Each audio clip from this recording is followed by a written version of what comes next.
So hello guys, welcome to our channel और welcome back to our channel. तो ये वाली वीडियो में हम लोग पढ़ेंगे हैंडलिंग ऑफ प्रिस्क्रिप्शन। तो पिछली वाली वीडियो में हम लोगों ने कवर किया था पार्ट्स ऑफ प्रिस्क्रिप्शन। वो प्रिस्क्रिप्शन को अच्छे से बताया था और सारे पार्ट्स बताए थे प्रिस्क्रिप्शन के, वो क्या क्या होते हैं। अगर आपको वो वाली वीडियो देखनी तो वो वीडियो की लिंक आपको यहाँ आ रही होगी। तो मेरी आपसे विनम्र निवेदन है कि आप ये वीडियो देखने से पहले पार्ट्स ऑफ प्रिस्क्रिप्शन भी देख लें, क्योंकि प्रिस्क्रिप्शन को जान लेना और पार्ट्स को समझ लेना ज़्यादा ज़रूरी है। और उसके बाद जब आपको वो समझ में आ जाए तब आप वो लोग आइएगा हैंडलिंग ऑफ प्रिस्क्रिप्शन पे। तो बिना किसी टाइम वेस्ट करे शुरू करते हैं अपने टॉपिक पे।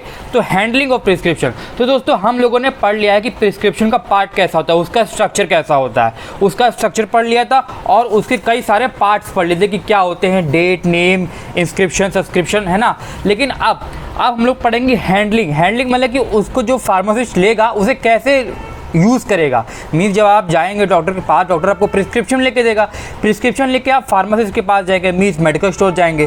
फार्मासिस्ट वो प्रिस्क्रिप्शन किस तरह से लेगा, किस तरह से कंपाउंड को, किस तरह से जो मेडिसिन है उनको आपको देगा, क्या उसके फेशियल एक्सप्रेशंस हो, वो सब जानेंगे हम इस टॉपिक में। तो शुरू करते हैं हैंडलिंग ऑफ प्रिस्क्रिप्शन, कि वो प्रिस्क्रिप्शन कैसे हैंडल होगा।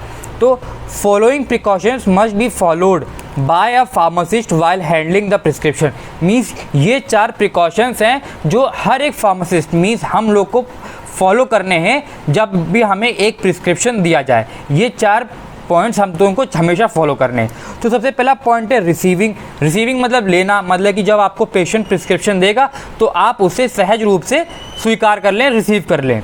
फिर आता है reading and checking. Means prescription फिर वो फार्मासिस्ट रीड करेगा कि उसमें कौन कौन सी दवाइयाँ लिखी है और वो दवाइयाँ सही लिखी हैं कि नहीं लिखी हैं। तो सबसे पहले रीड करेगा, वो उसको पढ़ेगा, सारी दवाइयाँ पढ़ेगा, फिर चेक करेगा कि वो दवाइयाँ सही लिखी हैं कि नहीं लिखी है। फिर आएगा collecting and weighing. Collecting means वो सारी ड्रग्स जो हैं वो कलेक्ट करेगा, वो दवाइयाँ लाएगा, अलग अलग जो भी प्रिस्क्रिप्शन पे दवाइयाँ लिखी होंगी वो दवाइयाँ लाएगा और वे करेगा। मीन्स उनको वे करेगा, उनको तराजू में तौलेगा कि अगर डॉक्टर ने लिखा है 500 mg तो वो 500 mg देगा, अगर डॉक्टर ने लिखा है 600 mg तो वो 600 mg लेगा। तो उसको पता कैसे चलेगा, वो 600 mg 500 mg वो वे करके बताएगा, ठीक है। और फिर लास्ट है compounding, labelling and packaging. Compounding means सारे मतलब कि जो मेडिसिन है उनको इकट्ठा करना। लेबलिंग मीन्स उनमें प्रॉपर लेबल लगाना कि ये शाम को खानी है, ये रात को खानी है, ये दोपहर को खानी है, इन सब चीज़ को कहते हैं लेबलिंग। और पैकिंग, पैकिंग मीन्स वो उसको पैक करेगा, वो ऐसे हाथ में आपको नहीं पकड़ा देगा, उसको एक आप पुड़िया में बांध के देगा, ठीक है। तो आप सबसे पहले पढ़ते हैं रिसीविंग, कि रिसीविंग कैसे करेगा। तो जैसे ही आप फार्मासिस्ट के पास जाएंगे आपका वो फार्मासिस्ट आपका प्रिस्क्रिप्शन आराम से रिसीव कर लेगा, ठीक है। आप उसको देंगे और वो प्रिस्क्रिप्शन है वो रिसीव कर लेगा। तो कैसे करेगा, the prescription is received by the pharmacist. Means हम लोग the prescription is received by the pharmacist from the patient. Means patient उसको प्रिस्क्रिप्शन देगा और वो फार्मासिस्ट जो है उस पेशेंट को रिसीव करेगा, ठीक है। फिर सेकेंड पॉइंट है वाइल रिसीविंग इट। मीन्स उसको रिसीविंग करते समय फार्मासिस्ट मस्ट नॉट चेंज और make his facial expressions in a negative manner. Means अगर कुछ उस प्रिस्क्रिप्शन में थोड़ी सी हार्ड दवाई लिखी है या कोई सेडेटिव दवाई लिखी है तो वो प्रिस्क्रिप्शन अपना नाक मुँह नहीं सिकोड़ेगा। मीन्स अगर जैसे ही आपने फार्मासिस्ट को प्रिस्क्रिप्शन दिया तो फार्मासिस्ट अपना कोई फेशियल एक्सप्रेशन ये नहीं कहेगा कि अरे यार ये तो ड्रग बहुत ही महंगी होती है, या अरे यार ये तो ड्रग बहुत कम लोग लेते हैं, या तो ये ड्रग तो बहुत रेयर डिसीज़ में यूज़ होती है। नहीं, वो सिर्फ आपका प्रिस्क्रिप्शन लेगा और कोई भी फेशियल एक्सप्रेशन मीन्स नाक मुंह नहीं सिकोड़ेगा, कोई भी फेशियल एक्सप्रेशन नहीं बनाएगा। वो सिंपल लेगा और आपको दवाई कंपाउंड करना शुरू कर देगा। आपको कोई उसका फेशियल एक्सप्रेशन चेंज होने में नहीं दिखेगा, ठीक है। फिर दोस्तों आते हैं नेक्स्ट पेज में। फिर है दोस्तों second point reading and checking. Means सबसे पहले वो आपका रिसीव कर लेगा बिना नाक मुँह सिकोड़े, उसके बाद वो रीड करेगा प्रिस्क्रिप्शन की कौन कौन सी दवाइयाँ लिखी हैं। After receiving the prescription the pharmacist must check that prescription is in right manner और नॉट। मीन्स वो फार्मासिस्ट पहले रिसीव करेगा, फिर वो प्रिस्क्रिप्शन देखेगा कि वो right manner means right format में है कि नहीं, उसमें डॉक्टर के सिग्नेचर है कि नहीं, उसमें डेट मेंशन है कि नहीं, उसमें रिन्यूअल इंस्ट्रक्शंस और जितने भी हम लोगों ने पार्ट्स ऑफ प्रिस्क्रिप्शन पढ़े हैं वो सब है कि नहीं। अगर वो प्रिस्क्रिप्शन में वो चीज़ें नहीं हैं तो प्रिस्क्रिप्शन दोस्तों मान्य नहीं होगा और फार्मासिस्ट दवाई नहीं देगा। तो फार्मासिस्ट को मेक श्योर करना है कि प्रिस्क्रिप्शन में सारी चीज़ें एक राइट फॉर्मेट और एक राइट मैनर में हो, ठीक। उसके बाद आते हैं in case of any doubt he must consult the doctor immediately in a private room. Means इसका मतलब है कि पहले तो वो रीड करेगा, अच्छे से रीड करेगा, फिर वो चेक करेगा कि वो जो दवाइयाँ लिखी हैं वो सही दवाइयाँ लिखी हैं कि नहीं लिखी हैं, उनकी स्पेलिंग सही लिखी है कि नहीं लिखी है, उनका फॉर्मेट सही लिखा है कि नहीं लिखा है। और अगर फार्मेसी में कोई भी कंफ्यूजन हुआ है, मतलब कि कभी कभी दोस्तों होता है डॉक्टर दवाई लिखता है और जल्दी जल्दी में उससे स्पेलिंग गलत हो जाती है। भाई डॉक्टर एक दिन में कितने सारे पेशेंट देखता है, 100-200 ऐसे पेशेंट देखता है। अब उससे कहीं गलती स्पेलिंग में गलती हो गई तो जो फार्मासिस्ट है उसको तो कंफ्यूजन हो जाएगा कि भाई ये स्पेलिंग गलत लिखी है, कोई दूसरी दवाई तो नहीं है ये। तो वो जो उस चीज़ की जो बात है वो जो फार्मासिस्ट है वो डॉक्टर को कंसल्ट करेगा। वो पेशेंट को नहीं बताया कि मुझे आपके पेशेंट में मुझे आपके प्रिस्क्रिप्शन में कोई डाउट है, वो जाएगा और डॉक्टर से कंसल्ट करेगा in a private room. Private room means patient के सामने नहीं। ऐसा नहीं होगा दोस्तों कि आपने फार्मेसी को प्रिस्क्रिप्शन दिया और प्रिस्क्रिप्शन फार्मेसी को समझ ही नहीं आ रहा है और वो डायरेक्ट बोल रहा है डॉक्टर से कि हमको तो डॉक्टर साहब समझ ही नहीं आ रहा है, आपने दवाई क्या लिख दी है, हमको तो कुछ भी समझ में नहीं आ रहा है। तो ऐसे क्या होगा, पेशेंट जो है जो दवाई लेने वाला है वो थोड़ा घबरा जाएगा, वो देखेगा कि यार ये जो फार्मेसिस्ट है इसको पता ही नहीं दवाई कौन सी देनी है, ये हमें कहीं गलत दवाई ना दे दे। तो इसके लिए एक प्राइवेट रूम होना ज़रूरी है कि एक प्राइवेट रूम में, मतलब कि पेशेंट के सामने नहीं, एक प्राइवेट रूम में वो जाएगा और डॉक्टर से कंसल्ट करे कि डॉक्टर साहब आपने ये दवाई की स्पेलिंग कुछ और लिखी है, इसका क्या मतलब है, या आपने ये दवाई सुबह लिखी है लेकिन ये दवाई तो रात को दी जाती है, इसका क्या मतलब है। ये सब बातें जो है वो फार्मासिस्ट है वो डॉक्टर से कंसल्ट करेगा in a private room, patient के सामने नहीं। वरना पेशेंट तो घबरा जाएगा, वो कहेगा कि भाई ये कौन सा फार्मासिस्ट है, इसको तो पता ही नहीं दवाई को सी देनी है, तो वो किसी दूसरे और मेडिकल स्टोर चला जाएगा, ऐसे तो लॉस हो जाएगा, है ना। तो रीडिंग और चेकिंग में ये दोस्तों बहुत ज़रूरी है कि फार्मासिस्ट रीड करे और चेक करे, और अगर कोई डाउट हो तो डॉक्टर से प्राइवेटली पूछे, पेशेंट के सामने नहीं।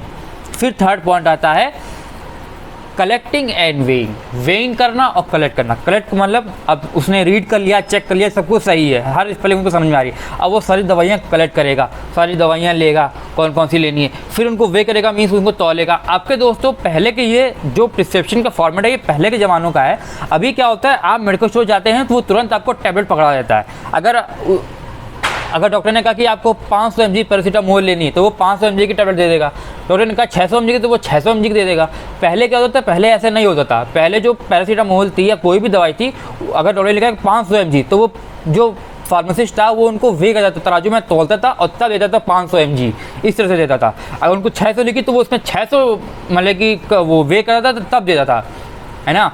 तो लेकिन अब क्या है, क्योंकि मेडिसिन में काफ़ी रिसर्च हुई है तो ये जो चीज़ें हैं ये सब बहुत बदल गई हैं, लेकिन हम लोग तो पुराना ही फॉर्मेट पढ़ रहे हैं।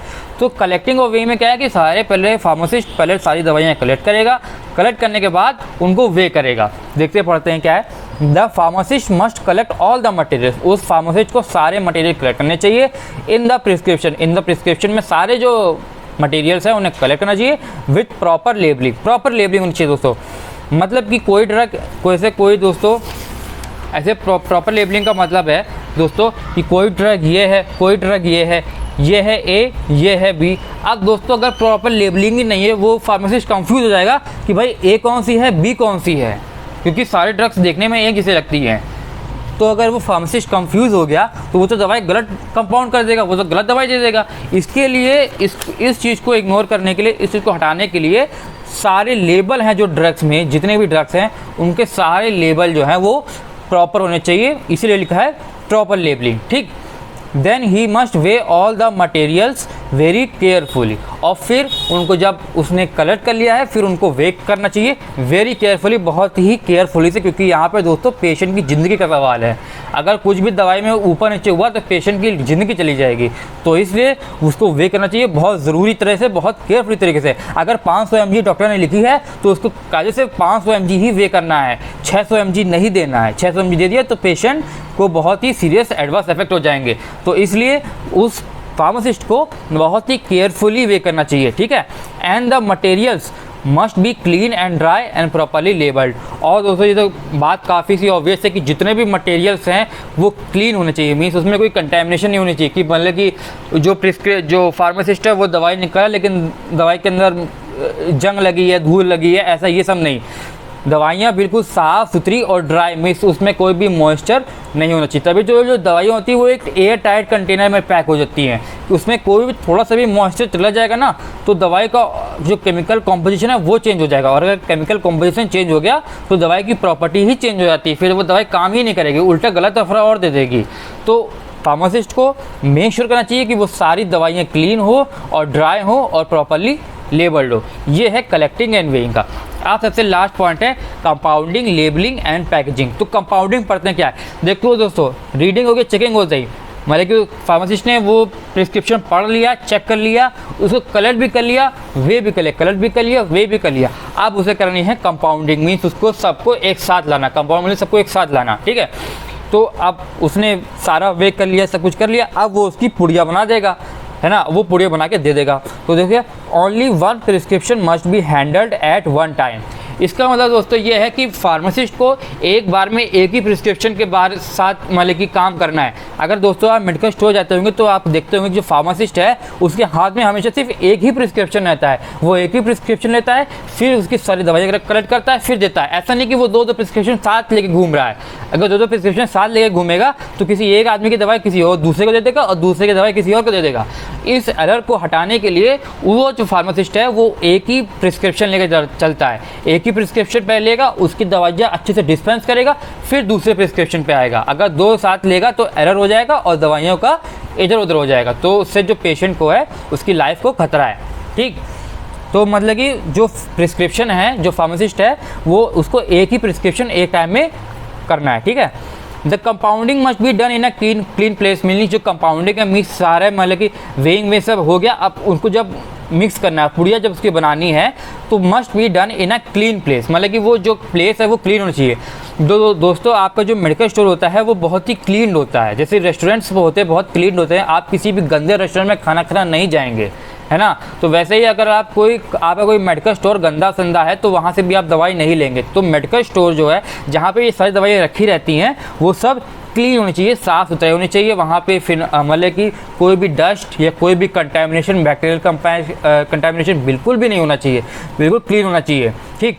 और right labelling must be done, label बिल्कुल सही होना चाहिए। जैसे दोस्तों कोई मतलब कि एक ड्रग है मेरी ये, अब इसमें देखिए इसमें NaCl है, NaCl है, दूसरी ड्रग ये है, इसमें दोस्तों मेरा KCl है, तो इसकी राइट लेबलिंग होनी चाहिए। अगर इस ड्रग का मैंने NaCl लेबल किया ही नहीं और ना इस ड्रग का किया तो मैं बताऊं कैसे कि कौन सा KCl कौन सा NaCl है, क्योंकि उसमें राइट लेबलिंग हुई है तभी उसमें मुझे पता है कि वो NaCl है, और उसमें राइट लेबलिंग हुई है तभी मुझे पता है KCl है। अगर दोस्तों ये लेबल हट जाएंगे तो फार्मासिस्ट को बड़ी दिक्कत हो जाएगी, वो जान ही नहीं पाएगा कौन सा कंपाउंड किधर है ना। तो देखा होगा आपने मेडिकल स्टोर में हर जो दवाइयाँ होती हैं वो एक प्रॉपर अरेंज्ड मैनर में रखी रहती है ना, क्योंकि जो फार्मासिस्ट होता है उसको दवाइयाँ ढूंढने में बड़ी आसानी होती है, वो दवाई देखता है और तुरंत आपको दे देता है, क्योंकि जो मटेरियल जो जितनी भी ड्रग्स होती हैं वो एक प्रॉपरली एक सुटेबल मैनर में अरेंज्ड होती हैं, ठीक। Appropriate material must be use for packaging. अब दोस्तों इसका मतलब ये है कि अप्रोप्रिएट मटेरियल, जैसे पहले क्या होता था कि जो ड्रग है वो जो फार्मासिस्ट था वो पुड़िया बना के देता था, वो ड्रग वो पुड़िया बना के देता था। लेकिन अब तो क्या है दोस्तों, अब तो पैकेट में, कैप्सूल में और भी तरह से आने लगे, लेकिन हम लोग पहले की तरफ बात कर रहे हैं तो पुड़िया बना के देता। तो वो उस पुड़िया का भी एक पेपर एक डिफाइंड था, मतलब कि ये कोई ऐसा पेपर नहीं, एक पर्टिकुलर पेपर बटर पेपर होता है, उस बटर पेपर पे ही वो दवाई को पुड़िया बना के देगा और किसी पेपर में नहीं देगा। तो एक एप्रोप्रिएट मटेरियल होता है, उस पेपर की एक क्वालिटी होती है कि उसी पेपर में वो बांध के देगा। कभी कभी दवाएं कपड़ों में भी बांध जाती हैं, तो कपड़ों का भी बहुत सारा वो होता है कि कौन से कपड़े में देगा। तो ये था दोस्तों पैकेजिंग का। तो ये था दोस्तों सारे प्रिस्क्रिप्शंस की हैंडलिंग करनी कैसे है और क्या क्या चीज़ें उसमें अवॉइड करनी है। तो ये था दोस्तों हैंडलिंग ऑफ प्रिस्क्रिप्शन। तो दोस्तों मेरी आपसे रिक्वेस्ट है कि ये वीडियो आपने देख ली हो तो आप आगे वाली वीडियो भी देखिएगा और पार्ट्स ऑफ प्रिस्क्रिप्शन भी देखिएगा। थैंक यू दोस्तों।